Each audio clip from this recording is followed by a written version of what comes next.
the Tesco's and the Johns and the Marks and Spencers and Aldi and Lidl, and even though they're all doing different things, I think the overall model is an issue, and I think we need to shorten that distance between the consumer and the producer, and I think if we can get that right or make some steps in that direction, I think we'll go some of the way towards bridging that gap.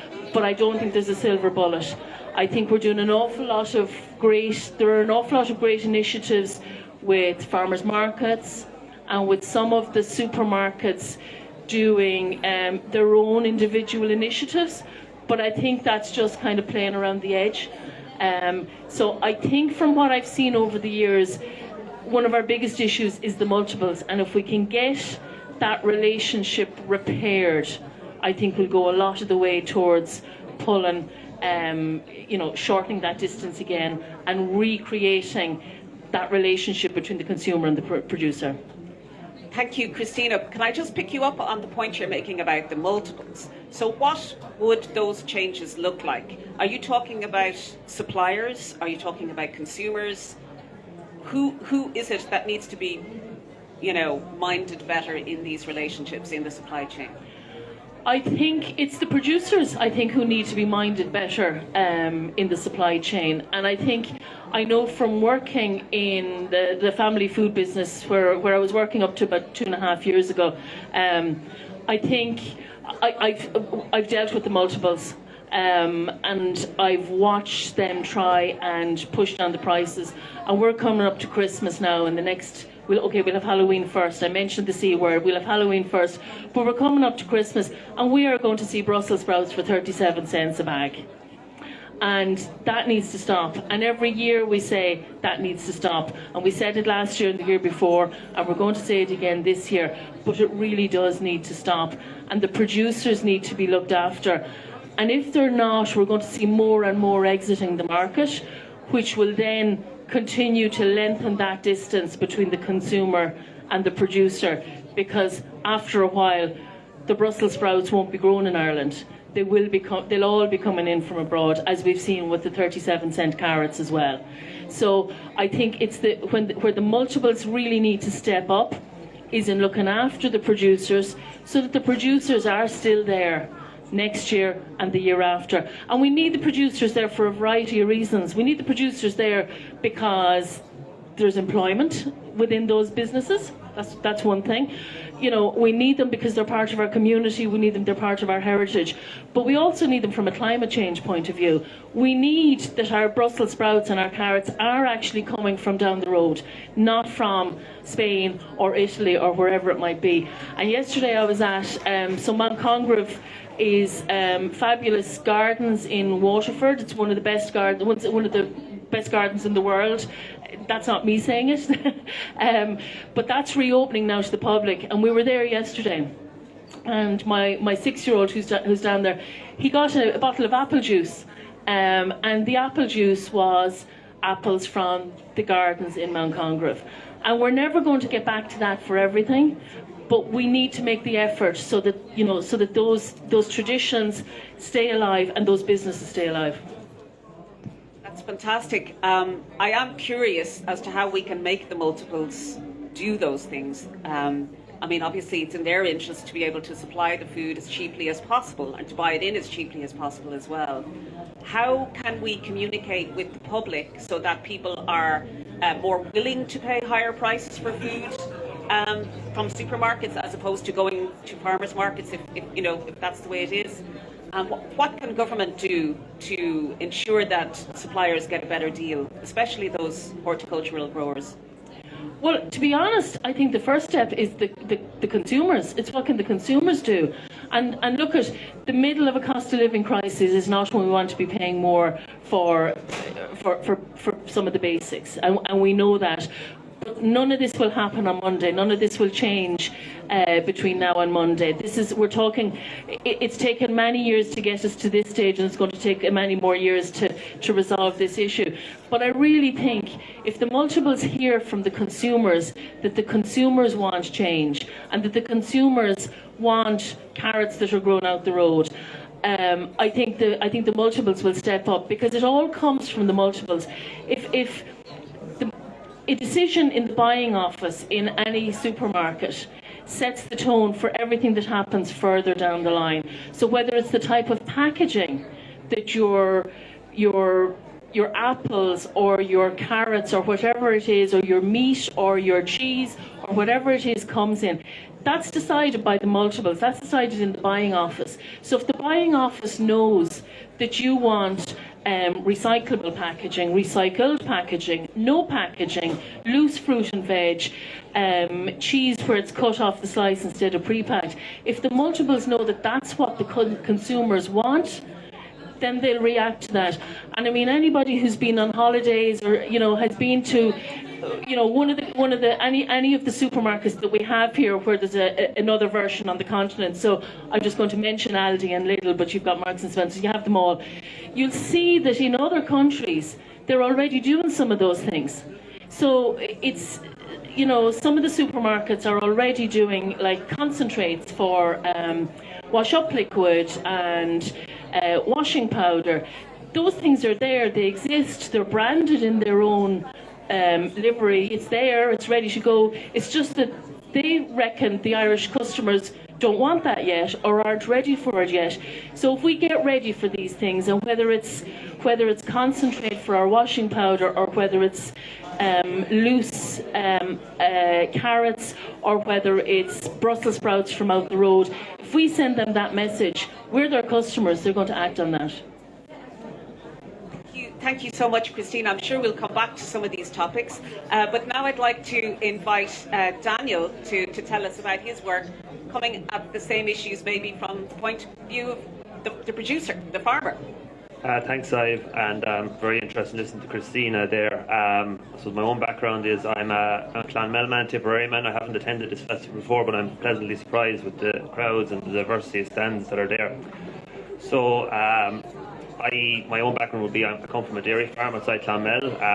I would have trained as a dairy farmer, and I would have always have an interest in, I suppose, biodiversity and how farmers and nature kind of need to work together in order to be profitable and sustainable. So I would have been having an involvement in Macra Farma, which is kind of a young farmers organisation, and I suppose in my college years, when you would have seen that an awful lot of training is around the economics of farming and not so much around the biodiversity, and I suppose you'd like to see that changing now. But in 2020, when COVID came, I kind of launched an initiative around that. I wanted to, I suppose, animals couldn't be sold through the traditional means on Mart, so I looked at designing some IT that could allow farmers trade online and bridge the gap between producers and consumers using technology. So that's where my startup Trade to Farm was born out of, and through Carlo IT then we kind of grew that into an app, and we got that somewhat going. And then the opportunity came up in 2021 to apply for an EU project called the Cocorito project, which effectively was selecting ambassadors from around Europe, generally with startups that had the goal of linking primary producers to consumers. And the idea of the project was that the ambassadors would meet 5 times through the life of the project between now and 2024, and they would select initiatives that met that goal of actually linking primary producers to consumers. And the background of most of the ambassadors was that they had initiatives that were based around that goal. And the idea would be the 5 selected initiatives would receive funding, and then the idea would be to replicate those initiatives around Europe. And from my experience of being out at that meeting, I've seen firsthand that a lot of the issues that we face from a climate perspective and from the economic viability of agriculture are very similar across many countries. So it's not just an Irish problem. And my own project then that I kind of got involved in then from Trade to Farm was a renewables protein project, which was based around growing duckweed, which is a protein crop equivalent to that of soya that could be grown on farm rather than having to bring soya, which is the primary input for protein on most farms. And that's kind of where it brought me up to today. And I reached out to Savour over the summer. There's been an awful lot of debate around I suppose agriculture and the environmental targets and the climate targets that it needs to meet. And I suppose the one thing that kind of stood out to me across that debate was that there was an awful lot of problems, but not many people were coming up with solutions, and we were very much pitting the environmental argument against the agricultural argument, when in reality I see this whole debate as a huge opportunity for agriculture rather than a threat. There's an opportunity to diversify and evolve, and agriculture can actually embrace these changes rather than actually see them as a demise of agriculture. And I think the narrative over the summer was that it was either the environmental solution or the agricultural solution, but there was nothing in between. I think there's huge opportunities and common ground amongst the two sides of the debate to find common ground and actually move forward and find the solutions rather than pointing out problems. It's so refreshing to hear you say that. Isn't it fantastic? It really is, and it's wonderful to hear that. But I'd love to hear what you think the concrete, policies are that we need to adopt. I mean, if agriculture has to reduce emissions by any percentage, I mean, it is 25, but it could be 30, it could be 10. What needs to be done? Because there seems to be very significant issues around farm profitability.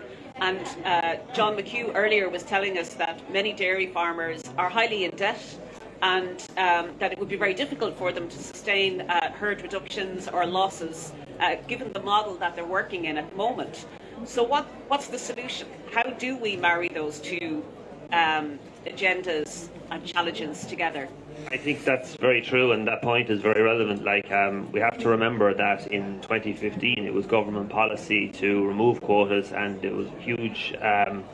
There was targets set for Food Vision 2020 that we were going to increase our milk production by 50%, and farmers followed. The advice that was given, it was government advice. It was the advisory council like Tagus and co-ops that. Expansion was the way forward, and an awful lot of young farmers got into dairying, and they borrowed significant amounts of money. And if we reduce numbers, at the end of the day, those debts still have to be repaid, and there's no getting away from that. And I think that's a policy issue, and that's something that even at the time when quotas were being removed, it was something I could never get my head around.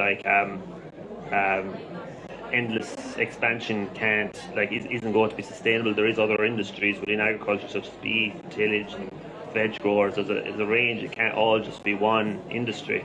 But you can see the perspective of dairy farmers that they do have significant debt on farm, and that does need to be paid.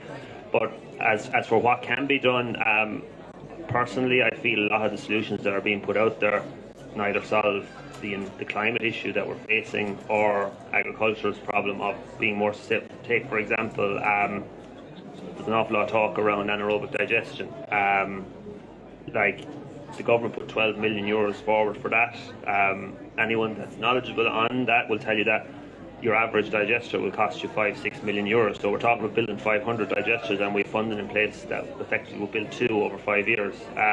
There's huge amounts of planning issues around them as well. It's been put out as a solution, but I don't think there's been an awful lot of thinking around it. There's a reason that it hasn't taken off in this country. There's planning issues, and I suppose public awareness of it isn't really the full understanding of it, and we are a long way behind our European neighbours in that industry. Or if you take solar, for example, I was at a meeting over the summer where solar on the roofs of farm sheds was being touted as a solution, but from talking to people in the industry and that would have the knowledge of it, if every farmer decided to put solar panels on the roof, there isn't grid capacity to actually take that electricity. So we're promoting farmers to put panels on the roof, but our grid infrastructure isn't good enough for it. So it's kind of putting the cart before the horse. And a lot of these issues was the reason that I returned to education this September in UCC in climate sustainability, because I wanted to gain an understanding of a lot of these issues and actually, I suppose, educate myself before I try and talk to others. Thank you, Daniel. And just to take it back again to the relationship between producers and consumers, when we were talking recently, you were telling me some really interesting examples of even dairy farmers selling their milk directly to consumers. Do you want to tell us a little bit about some of those examples? There is There is a project in Limerick. It's Unison. They're a company, but they're basically vending machines that are put in, say, centres of population, such as maybe factories or towns or schools or wherever. And they're basically, farmers can pasteurise the milk on farm, and they can they're brought in bottles, and like a vending machine, you can buy your milk, but like you're cutting out. Like, I think the biggest thing of linking consumers to primary producers is to reduce the amount of links in the chain between the two, and the amount of people that are pulling out of the overall value of that product. And something like that project definitely does that, because all you have is you have the farmer on one side, and you have the vending machine, and then you have the consumer on the other side. And I think that was a really good example. Yeah, no, it is really interesting to hear about it. We're used to seeing, eggs and vegetables sold in that way, but the idea of milk and meat, it's important. But I just want to channel my inner John Gibbons, who's unfortunately not able to make it here today. And if John were here, and I would have made the argument myself over the summer, in fairness, there's a problem with the agricultural model that we have in Ireland. This is the claim that us environmentalists make, that it's too focused on livestock production, and even if all of us purchased our milk and meat, if you like, ethically, locally, most of the produce is still leaving the country as exports, as milk powder or as beef.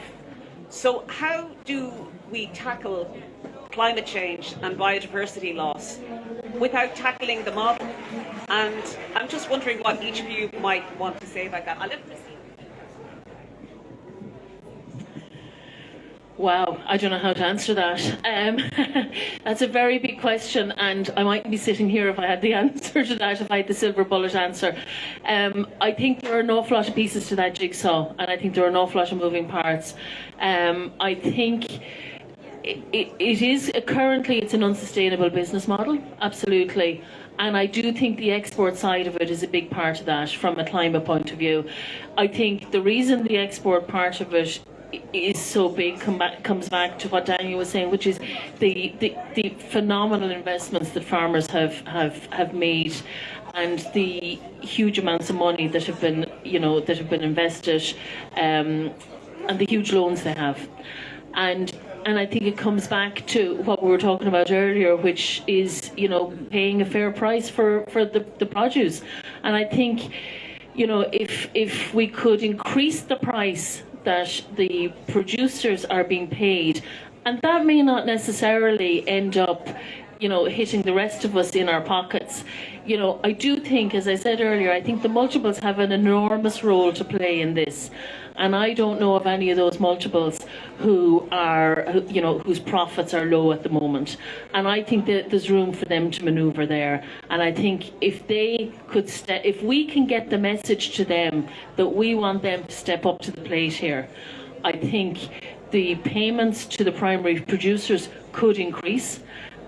And then I think their dependence on these other unsustainable aspects of the industry could also decrease at the same time. But I think there are those, I think it's a big jigsaw, and I think at the moment someone has taken the jigsaw and they've thrown all the pieces up in the air, and I do think putting the jigsaw back together again is the challenge. But I think there are a lot of moving parts there, and if we can get all of them going, I think we could step a little bit there, step a little bit closer. But I think the secret lies with the multiples.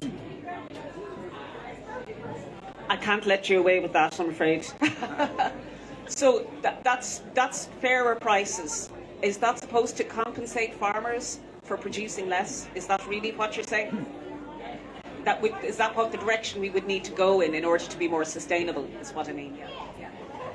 Yeah, I think so, because it's not opening up a newer market, because some of the markets, the baby powder market, the different pockets of export markets that farmers are trading in, they were, a few years ago, they were new opportunities. If we could create our own indigenous new opportunities, I think that would reduce the dependence on those external markets. And I mean, just coming back to the example of the vending machine in Limerick, I saw, and I can't remember where it was, somewhere in Ireland, a farm that's producing their own chocolate milk and their own strawberry milk, and they're selling it out the front of their farm. For a veg grower, you can add, maybe we look at our farmers adding value to their products themselves. So if they look at what the market is looking for, times have changed a lot in the last few years. The market for protein products, higher protein products, protein milks, the likes of that, the emphasis on gut health, kefir, for a veg grower, they can add significant value to their root vegetables by turning them into kimchi or something like that. So if we look at what the market wants now, what the market in Ireland wants, what new markets and new opportunities we have here, by listening to our consumers and looking at what products they're buying and they're wanting that are coming in from abroad, let's look at using some of those products for inspiration to create new indigenous smaller businesses here, either spin-offs from the farms or separate businesses, to replace that income that is unsustainable at the moment, with climate change hurtling down the road like a juggernaut at us. Christina, sorry for putting you under pressure there. Can I put the same question to you, Daniel, in a slightly different way? So, all of the scientific reports that we've seen over the last few years, and especially during the last week, in fact, are highlighting the need to make radical and transformative changes to the whole of the economy. And now, this isn't going to land on any one farmer, obviously. It's a collective responsibility. But there is no doubt that the message is clear that we need to shift away from eating as much meat and dairy as we do in the West, towards a plant-based diet. Now, a plant-based diet doesn't mean no meat or no meat or dairy. It just means a lot less of it. And in fact, the amount that I read that was recommended for a kind of sustainable diet was I think equivalent to 2 beef burgers a week, which seemed to me to be quite a lot, actually, of beef. Certainly more than I would eat myself. But I suppose, what do farmers think of this kind of message that is going around the airwaves, that we need to stop eating meat, or we need to eat a lot less of it? And if you're producing these foods, how do you respond to that kind of pressure? In the way you're planning the future of your business? Well, I suppose farmers are heavily reliant on their farmer organisations to express the views of the collective of farmers, and I suppose, being honest, how they view it in the media, it's very much they must give up agriculture in order to save the planet, and that's not necessarily true. And I think a lot of that goes back to how farmers are portrayed and how they are portraying themselves to the general public. But as for solving the actual problem, I'm a firm believer, yes, reducing herd numbers is probably going to have to happen, and I think we are a country that's based on a family farm model, and I think we probably need to get a definition around what that family farm model is and target supports towards that, because at the moment there's an awful lot of large-scale producers that probably don't fit that family farm model that are receiving EU supports and government supports. But as for reduction, I would be a firm, I would wager if you spoke to most farmers, if you told them they were going to get the same amount of output for less work and less animals, that they'd be happy enough to reduce. The problem is we have a model based around expansion and growth, and that the only way to be profitable is to get bigger. But I think we need to reimagine how we view agriculture and how we see ourselves as producers. You take the new acre scheme, for example. They've limited that to 40,000 farmers. There's 140,000 farmers in Ireland, so less than half the farmers will be able to avail of that scheme. That scheme alone doesn't, it's taking out productive land that's making X amount of money, and then the money that you're receiving in the environmental scheme is a fraction of that, so effectively it's a reduction on income, so there's no real incentive to go. So we need to reimagine the schemes that they're attractive and they're something the farmers want to go into, so that when they are trying to preserve their watercourses and biodiversity and hedgerows, that the alternative is economically viable. Because at the moment what's being offered is that get out of production and you can go into an environment scheme that will make you a fraction of the money that you're making in conventional farming. I think a lot of that goes back to policy. Brilliant. That's really, really insightful. Thank you so much. I'm just wondering if anybody has a question for either Daniel or Cristiona, or if you want to make a comment, intervention. Alan, yes? Yeah, I suppose just to develop the question that you asked, Si, which is the tinkering around the edges versus the big picture radical stuff. And I think Daniel has kind of partially answered the question that some limitation in the dairy situation of herd size is inevitable. But just to develop that question, do you think, Daniel, that things like low emission slurry spreading and low methane producing foods and so on, are there big answers which will produce big results within those developments, or do you think bigger picture changes are needed? Well, the short answer is take the feed additives to reduce methane. Like, that's still in research, and I'm no expert on it, but from my own perspective is that we don't know, like, a lot of the trials are being done on indoor herds. Taggets are looking at doing on outdoor herds, so like effectively we don't know, does the additive have to be added to the animal's diet all the time, or how much all the time. So like, if it's a case that the animals need to be indoors to get the additive, that means we're taking the animals off the grassland and we're moving away from our green image of grass to an indoor system. And do we want that? And on the low emission slurry spreading, from a farmer's perspective and from a person that spread a lot of slurry, while it's highlighted quite a bit, not all types of slurry is suited to low emission slurry spreading. You need a certain amount of water to water down the slurry, because if you have thick slurry, it blocks the macerator on the tank. So therefore, you end up having to haul water from rivers and lakes to actually water down the slurry, and then you're adding a whole pile of carbon to that as well. So that solution sounds great on paper. A lot of these solutions, time will tell how effective they are. But as I said, we're in the very early stages of it, and they may well work. But my big reservation on the feed additives argument is that will it mean moving away from our green, sustainable farm cows out in the hillsides grazing to an indoor system that we have across Europe. Same really is on this reduced slaughter age for animals.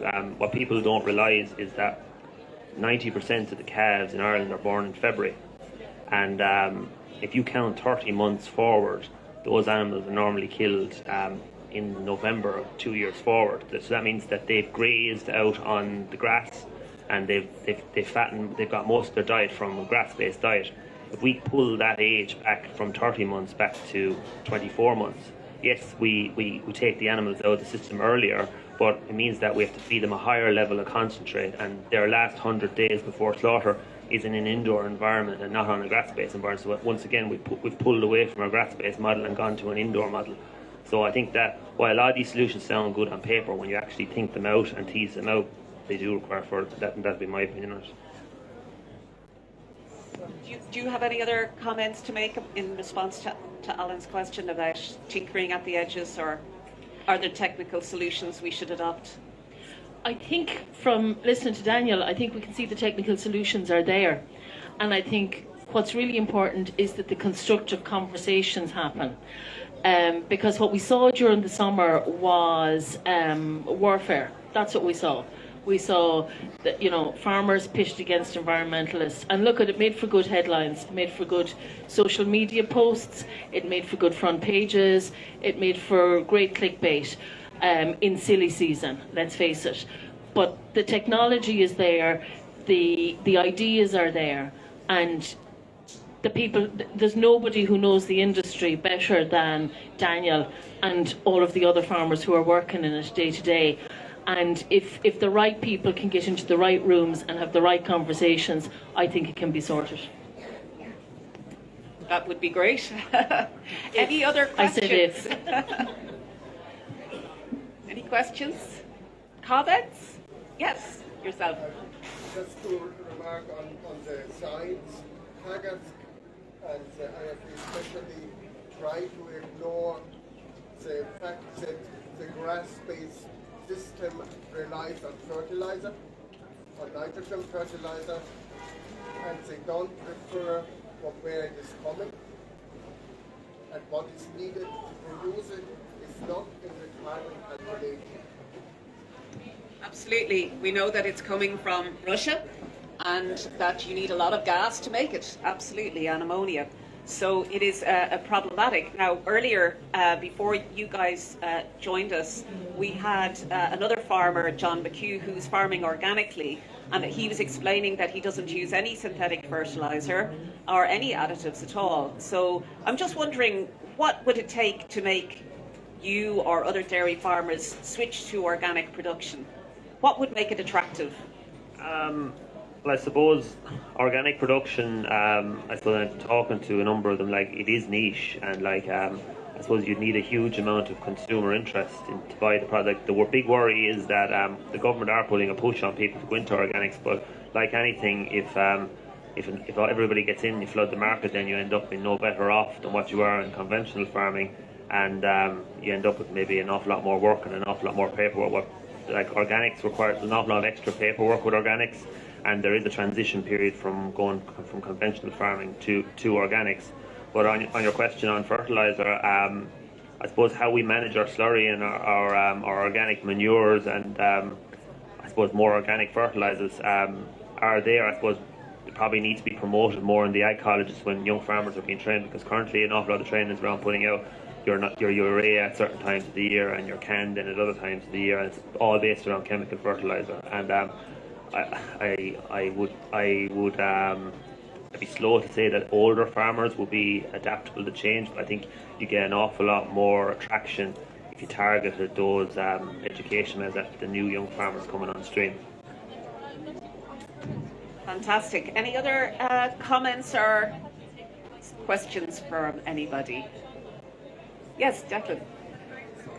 It's wonderful to hear what Daniel is saying, because I've been involved with an environmental NGO for a number of years, and it's really disheartening to see that I believe the farmers are very poorly led by their leaders, particularly in the big organisations. One never hears a vision, and even when the facts are just, pouring out, like the whole water and nitrates and pollution and state of our water bodies, and the facts are there behind it, where this is all coming from, and it's agriculture. And it is just disheartening, and I don't know how this can be solved. It is one of the flaws of democracy, is that the kind of people who succeed at elections are often populist and saying what their constituents want them to hear. Well, you can certainly respond, but I just realised as well that Tig is here. I mean, would you like to respond to that, or would you? Sorry, so Declan was asking about leadership from the farm organisations, given that there's clear evidence that agriculture is driving a lot of the biodiversity loss and water pollution that's evidenced in EPA reports. What are the farm organisations doing to kind of raise awareness of this amongst their members?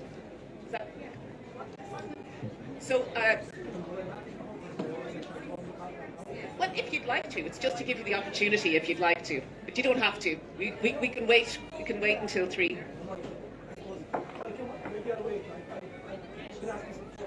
All right. So we're very fortunate to have Tig Buckley join us in the next session. And Tig Buckley is the Chief Economist of the IFA, and he has come all the way here from Cork today. So I'm really delighted you're able to make it, Tig.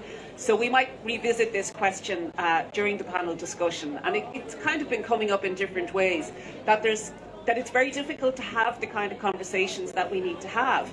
And in fact, this is the first opportunity I've had, and this is after a number of years of campaigning on the issue, to actually get into the discussion about it, as opposed to do 5-minute media interviews where you're pitted against somebody. And when you've only got 5 minutes, you have to get your bullet points across, and that's why the debates come across as adversarial.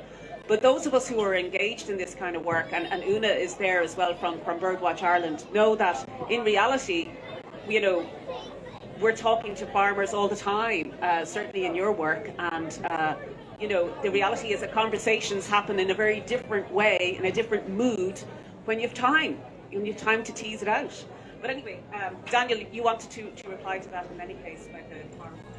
Well, I suppose from my own experience, and I wouldn't be heavily involved in them. As I said, I was in Mockra. It's a very much a case of who shouts loudest gets heard, and I suppose it's been a difficult summer for agriculture, and I suppose the environment has probably been difficult for them, is that both sides feel they're not being heard. Like, my question is, neither side feel they're not being heard. Obviously the setting of the conversation isn't right, but going back to my original point, I genuinely believe there's an awful lot of common ground between the environmental argument and the agricultural argument if constructive meetings can be had and actually plotting a path forward. I suppose over the summer, which was noticeable to me, was that in the debates we got very much a scientific and an academic side on the environmental side, and we were very much sending out farm leaders who probably didn't have the science background on the other side, and I thought it was a bit kind of lopsided that way. So probably the technical knowledge on the farm side probably wasn't there in the debates, and on the other side then the farm knowledge on the environmental side wasn't there. I just felt that they could have been a bit more balanced through the debates over the summer.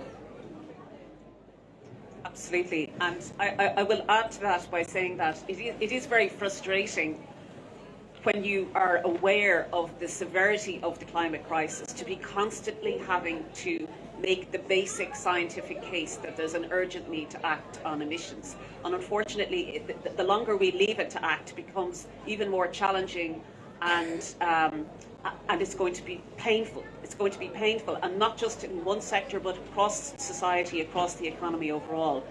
But it's very frustrating when the people that you want to be talking about solutions with are saying that it isn't as much of a problem, or not even a problem at all. And sure, methane is natural, so what's the problem? So this is not necessarily the message you hear from all farming organisations or all farmers, of course not, but it is very difficult to get to talk about solutions when we don't agree on the science. I think this is where politics comes into it as well, and I work in politics, and a thing that I found extremely disheartening during the summer was the populist politics that came out and shone bright, and where you had politicians. Okay, you had some of the usual characters who you'd expect to say what they said, but you also had politicians who had stood up in the Dáil and had been supportive of the Climate Act, and who had been involved in bringing the current government to where it's at, who then ran for the hills when they saw a few votes running up a hill, and they ran after their few votes. And I think we need bravery within our politicians, and we need brave politicians, and we need our politicians looking at the science, recognising the science, believing the science, and acting on the science. And I think if they can put parish pump politics aside, and obviously not all politicians follow parish pump politics, but I think we saw a lot more during the summer than I certainly would have liked to have seen. And I think we need everybody stepping up to the plate, and I think politics has a role to play in that as well. Fantastic, and I think we might have just run out of time actually, unless anybody wants to ask a question quickly before we wrap up. Just to say that at 3 o'clock we are back here in the same place for a panel discussion. A lot of our conversations have been kind of like panel discussions already, but we'll have slightly more people sitting up here. We'll be joined by Ty Buckley. We have Catherine Cleary, who I see has just arrived, of Pocket Forests. Unfortunately, John Gibbons isn't going to be with us, but we have Dr. Sean Owens from the Plant-Based Doctors. And so I'm really looking forward to this conversation, and it's, please come back and stay with us for the next session. It'll be very enjoyable. And just for those of you who didn't hear me say it earlier, the last session we'll have today is going to be fascinating insight into hydroponics, with 2 growers who are using hydroponics successfully as part of their farm businesses. So please stay for that as well, 4 o'clock. Thank you, and thank you.